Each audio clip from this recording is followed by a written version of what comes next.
So look, y'all just about to wear me out about this Fyre Festival, but it's my fault because I'm the one who said that I was going to give it to y'all after those other videos and I just didn't get around to doing it, so I am sorry. But let's talk about the Fyre Festival. First and foremost, I think the Fyre Festival was an excellent idea and still could be an excellent undertaking if took on by the right people. I think if the people that do Coachella or the people AEG or Live Nation or if somebody like that was to put on the Fyre Festival, it would be an amazing undertaking that a lot of people would enjoy and have memories for a lifetime. So for those of you guys who don't know what I'm talking about, the Fyre Festival was this joint venture between this guy named Billy, Ja Rule, and a few others many years ago that turned out to be the biggest scam of the goddamn century. This white boy had done gooped the children. He built this event as basically a Coachella on a private island, a concert filled with a bunch of different musical acts, a bunch of beautiful people, and it was like the millennial version of Woodstock, but it was high end, it was luxurious, and he sold these people just this awesome dream. Quiet as it's kept. After watching the marketing materials on the damn documentary on Netflix called Fyre, I was like, shit, had I known about it, that would have been some shit my ass would have wanted to go to. Nevertheless, I didn't even know about the damn shit. I didn't hear about the Fyre Festival until the documentary, until everybody told me about it. But for those of you guys, again, who didn't watch it, long story short, he was selling this excursion for thousands of dollars to this Bahamian island, and it was supposed to be this exclusive music festival experience. And long story short, the people got there, they didn't have no food, they had no kind of living accommodations, and they ended up having to sleep in hurricane relief tents for a couple of days until they were able to get back to Miami from the Bahamas. So let's start at the very beginning of the festival. The first thing I want to talk about is it being an excellent idea. It was an excellent idea, but the people in charge, i.e. Billy and Ja Rule, did not know what the fuck they were doing. Billy bit off way more than he can chew, and he took on a God complex too early in his career. Yes, he was successful in building his other business in New York. And so he figured, because I built this and because I've mastered the art of selling the luxury exclusive VIP dream, I can do this music festival thing. And I'm going to tell y'all something. In business, that is the one place people go wrong always. They get their hands on some money, and the first thing they want to go do is open up a restaurant. But bitch, you don't know shit about running no damn restaurant. Or people say, you know, even down to the YouTube situation, people say to me all the time, well, all you do is sit on the camera and talk shit. If you think that that's all I do, you're sadly mistaken. And that's why there's a lot of YouTubers out there who ain't making the coin the way some of us are making it, and why they can't get their shit on and popping, because there's a whole lot more that people do not see that goes into running this operation and any other operation. Just like with a daycare center, people, the naked eye thinks, well, all you doing is watching kids. Oh, okay. There is a whole lot that goes into businesses that the customer does not see. And Billy and them thought just because they had money, I would take my same staff from around the office, let them do a little yang via email and on the telephone, and we gonna have a festival. And that's not the way this works. That's not how any of this works. And because they did not have anybody on the team that had any expertise, they overpromised and underdelivered. And the gag is, with business and with this, when you don't have experience, you don't know what you don't know. Case in point, because he had never done that, he just thought, oh, we're going to build a stage and food online, everything's going to be great. Not knowing that the people who do this type of work normally need 90 days lead time, 6 months lead time. The caterer can't prepare enough food for 3,000 people on a drop of a dime. They need XYZ lead time, and these are all the things that you gain from experience. Now, here's the thing. You don't have to know the trade in order to run the business.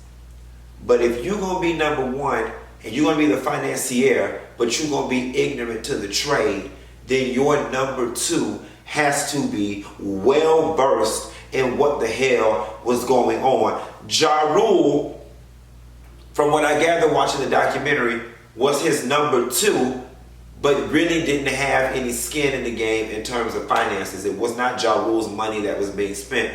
Ja Rule was just being used as part of the marketing piece and to help sell the whole thing and be a spokesperson, which is great for his already broke ass, because he'd be down to the prison with Billy, quiet as it's kept, by the shit nature of the color of his skin. But I'm glad that the people didn't come and get Ja Rule, but we're going to get on Billy and his prison sentence. So what just damn happened?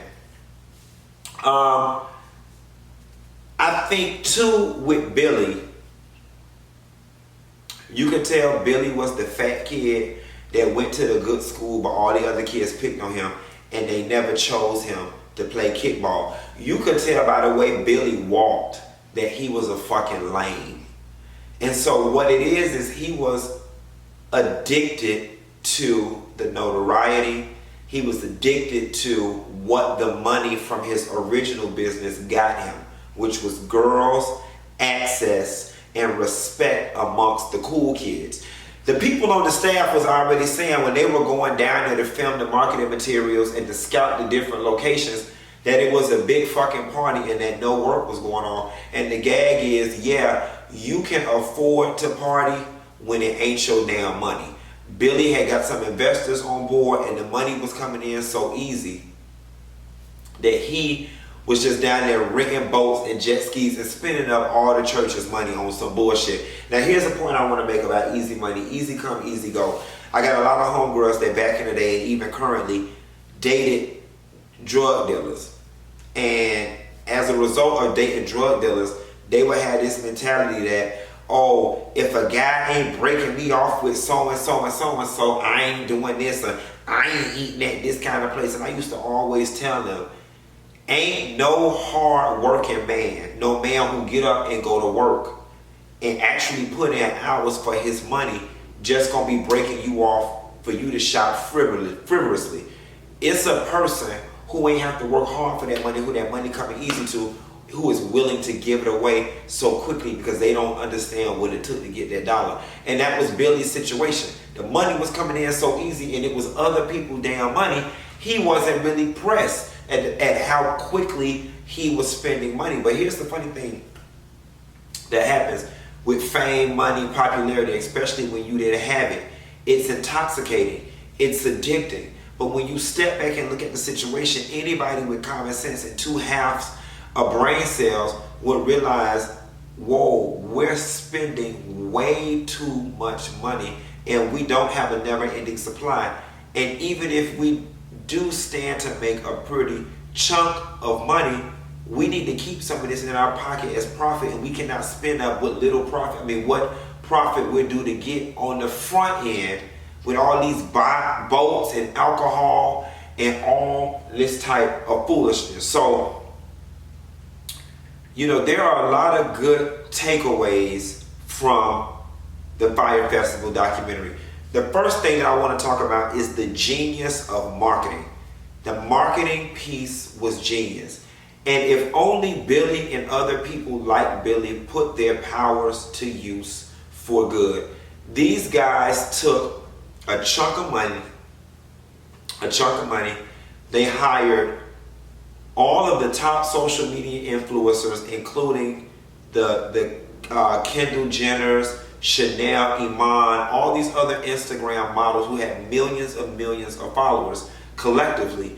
And they devised a media strategy where all of these people would post about the Fyre Festival at the same exact time on the same day. Not to mention, they flew out all these models, well-known models, Victoria's Secret models, Instagram models with huge followings. They put them on a yacht, put them on a beach, and they created marketing material that appealed to the masses, and they were selling a dream. They even say it in the documentary. We were selling an experience. The marketing piece was sheer genius, and they spent a lot of money on it. And because the marketing material was so well and executed, the interest in the Fyre Festival took off like crazy.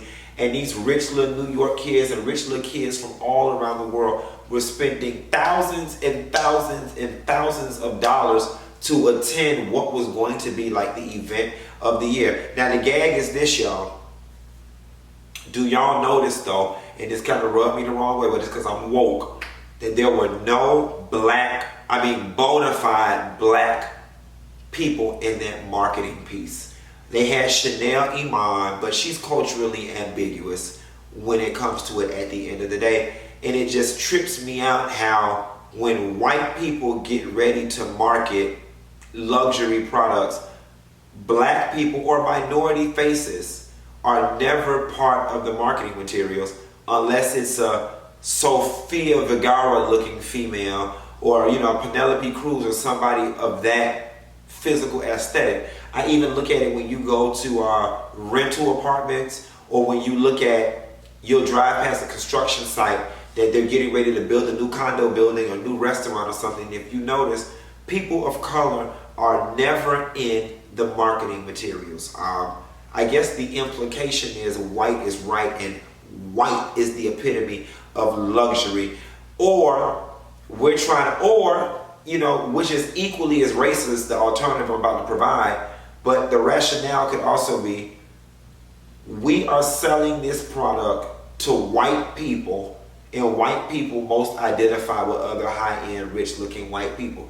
I don't think the Fyre Festival was ever intended for, you know, people of color, despite the fact that Ja Rule was one of the hosts. But you know what? It worked out to our favor, just like the motherfucking opioid addiction did, bitch. Y'all didn't want to give us motherfucking Percocets and Oxycodone because you thought black people was addicts and that we was lying, so on and so forth. You only wrote it to Buckhead Betty and to Susie and John Ass, and now all they ass on heroin, and we over here scotch-free from the opioid addiction. Thank you, racism, and thank you, racist, and quiet as it's kept. You being racist or biased, however the fuck you want to word it, you did goop the black children out their income tax money and their financial aid money, and it was all the little rich white kids and the broke ones that was scammed, finagled, and bamboozled out of $4,000 and $5,000 to go to some goddamn imaginary festival at Hogwarts Field from Harry Potter. And the gag is it me? Or was y'all the only ones wondering where the fuck these kids was getting that much damn money? Now listen, when I was in college, 2001 through 2005, yes, we did get financial aid refunds, and my refund was maybe at best $2,700, $3,000, but bitch, that had to last me for the semester. I don't know where the hell these kids was getting all this damn money from to be able to go on a $4,000 vacation.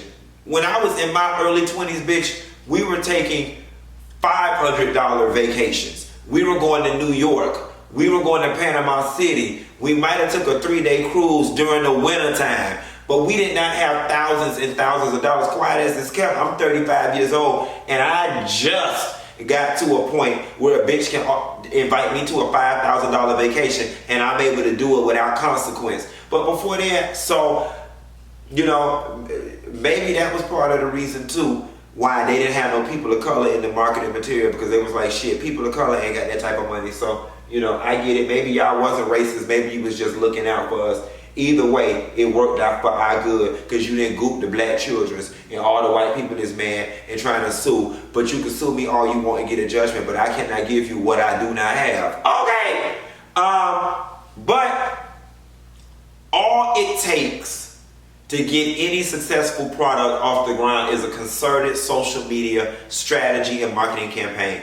If you look at Fashion Nova, if you look at Flat Tummy Tea, them people don't mind paying Candy, Nene Leakes, Cynthia Bailey, all the Instagram people, all the Love and Hip Hop people, whatever the fee is, they're paying them.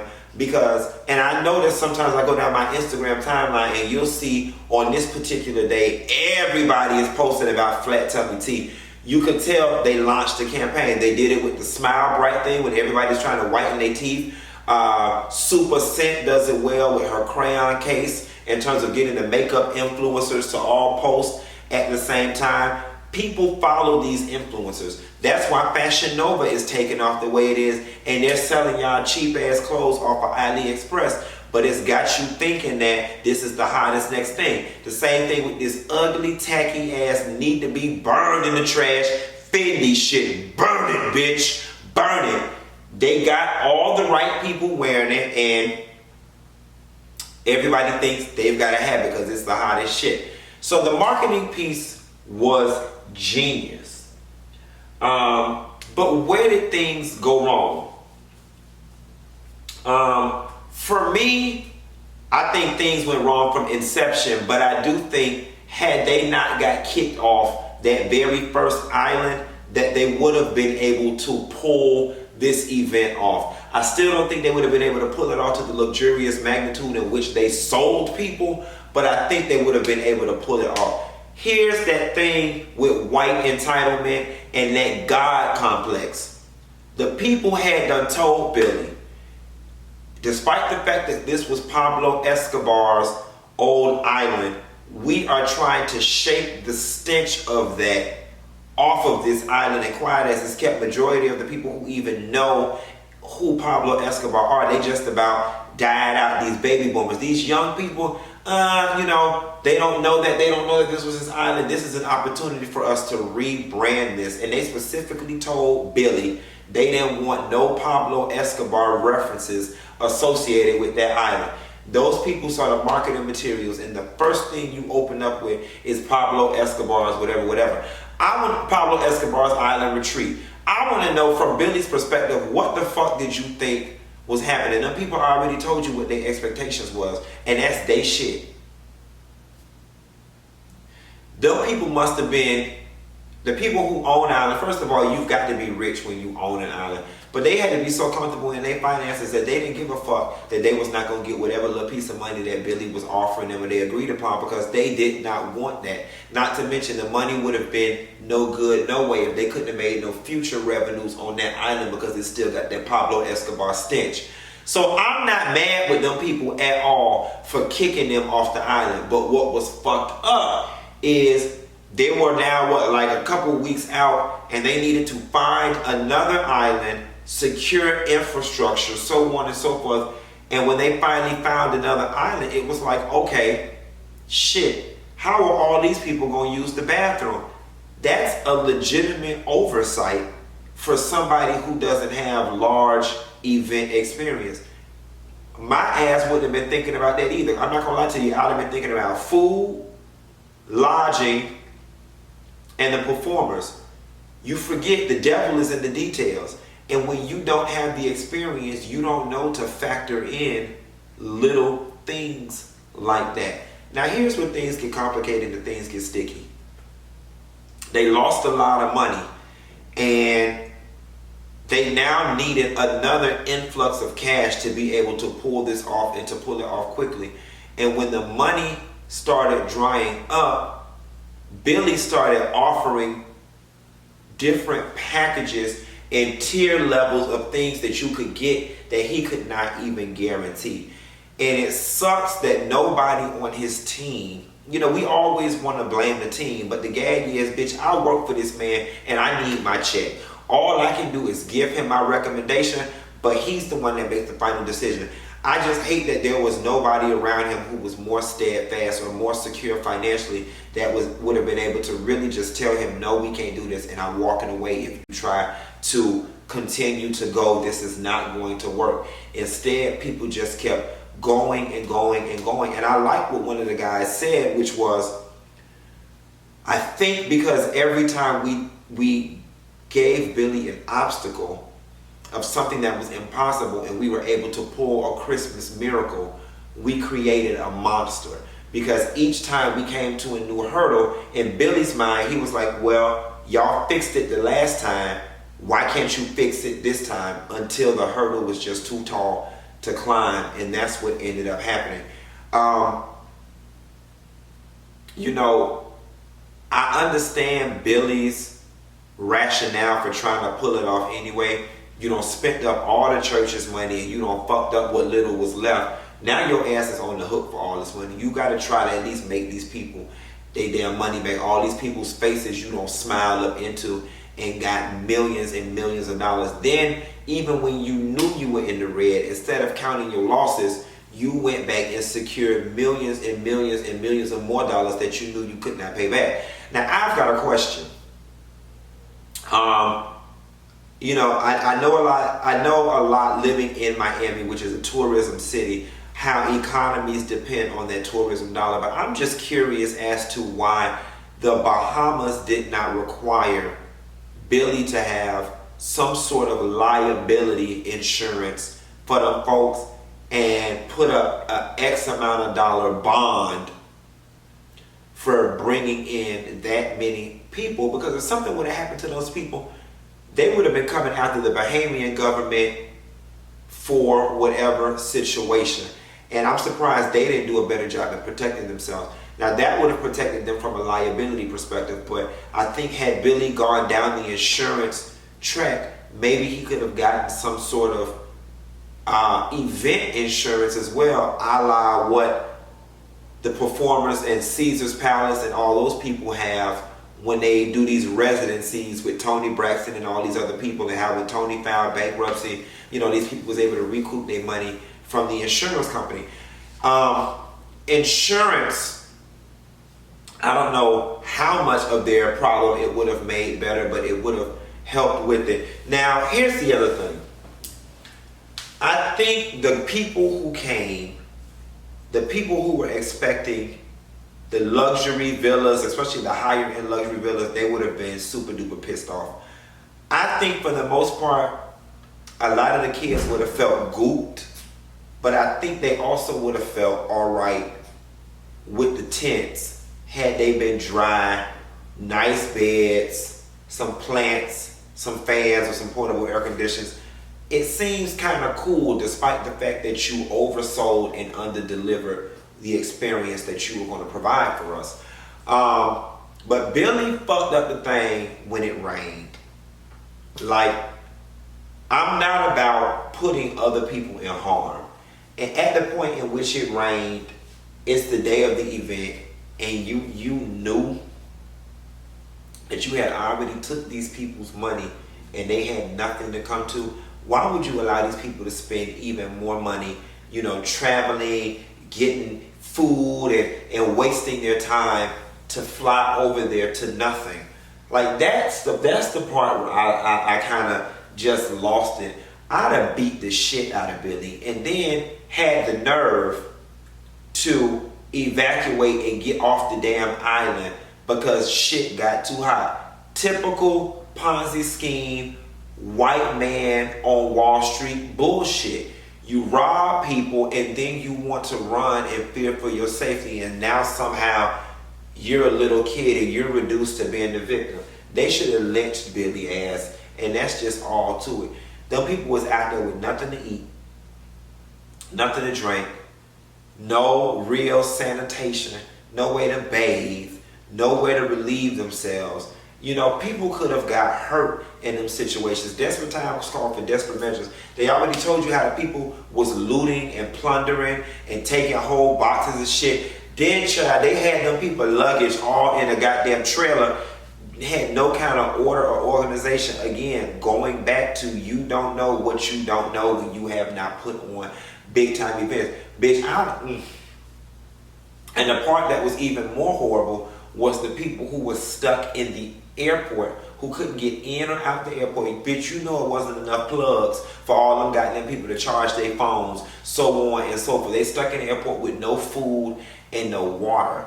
Like, that is ridiculous. You would think that the Bahamas would have damn declared a state of emergency for them damn people, but I guess they said, shit, we ain't got it either. We didn't tell y'all to bring y'all asses over here, and we ain't finna take the little bit of supplies that we got and we gonna need for a hurricane to get to no rich white kids. You better tell your goddamn parents the yacht over here, or fly their ass over here in a private plane and drop you a bundle of water over the border, or whatever the case may be. The whole thing was just fucked up. Billy fucked up the thing.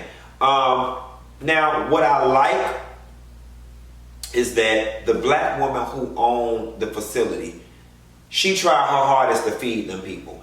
And to her understanding, this was her job and she was still going to get a check somehow or another. Now, I want to tell you one thing I respect about that business owner. A lot of people would have said, well, I didn't get paid, so I can't pay you. She did the right thing by saying, I entered into business with these people, so it is my job to eat the liability.